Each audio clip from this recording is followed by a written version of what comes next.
Title: She snapped. No car keys until you learn to ask permission. I just said, sure. Days later, I'd leased my own car without telling her. The look on her face when she saw it in the driveway was priceless. Start. I remember the exact moment she snapped. Her voice, sharp and brittle, cut across the kitchen. No car keys until you learn to ask permission, she said, like I was a child. I nodded. Sure, I said, keeping my tone neutral, hiding the fire simmering beneath.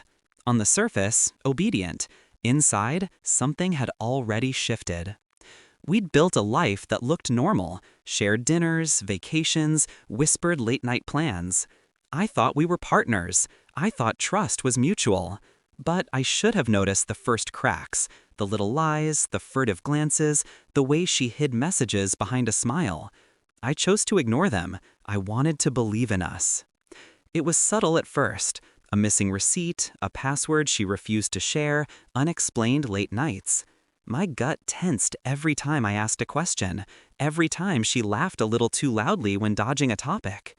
But the confirmation came one evening when I found it, a lease agreement for a car I'd never signed up for, in her name, in a city she claimed she wasn't visiting. And worse, a set of secret bank transfers, all to an unknown account. My stomach sank, but my mind cleared. Betrayal wasn't something to react to blindly. It was something to plan against.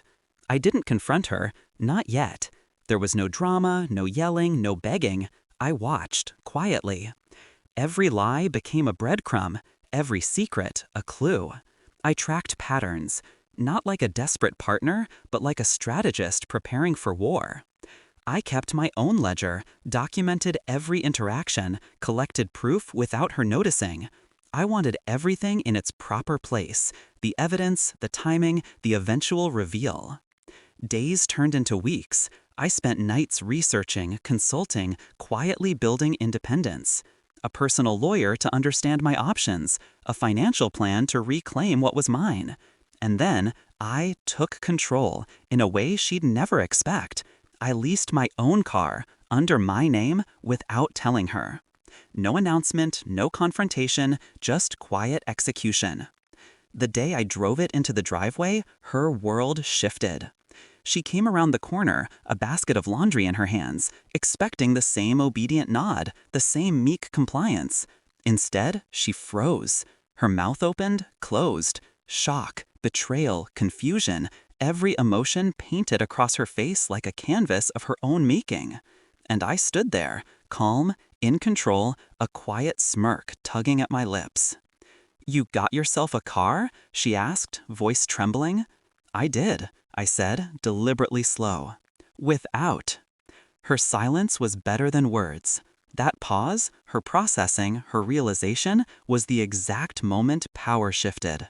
I didn't need to shout, didn't need to argue. The narrative had changed. She had built a life assuming control. I reclaimed mine without her even noticing until it was too late. But the revenge didn't end there. I continued, strategically, carefully. I redirected joint accounts, secured my assets, and ensured she had no leverage. Each move was calculated, each step deliberate. I wasn't angry in the reckless sense. I was methodical, like water wearing away stone, subtle, persistent, unstoppable. When I finally confronted her with the evidence, bank transfers, lies, secret deals, her facade crumbled. Her defenses, built on manipulation and assumptions, collapsed. She begged for explanations. I offered none. My silence spoke louder than any apology could. Every lie she told became public in our small circle. Every betrayal was exposed, not with rage, but with undeniable clarity. And through it all, I remained composed. The final payoff wasn't theatrical, it was complete. She had underestimated me, thought she could control, monitor, manipulate. But I had waited, watched, and acted with precision. She lost control, influence, and the illusion that she could dictate the narrative. I gained autonomy, respect, and a newfound confidence. The life I built without her was thriving.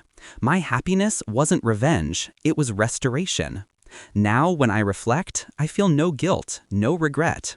I feel satisfaction, the cold, empowering kind that comes from knowing you've outsmarted betrayal without losing yourself. The lessons weren't about vengeance alone. They were about dignity, patience, and mastery over one's own life. She learned, painfully, what happens when trust is broken.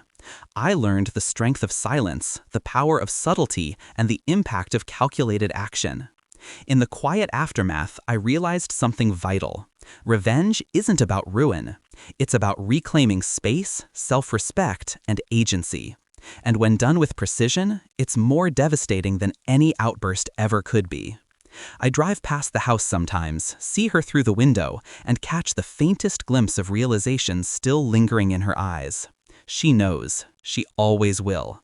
And I smile, not with triumphal glee, but with serene satisfaction.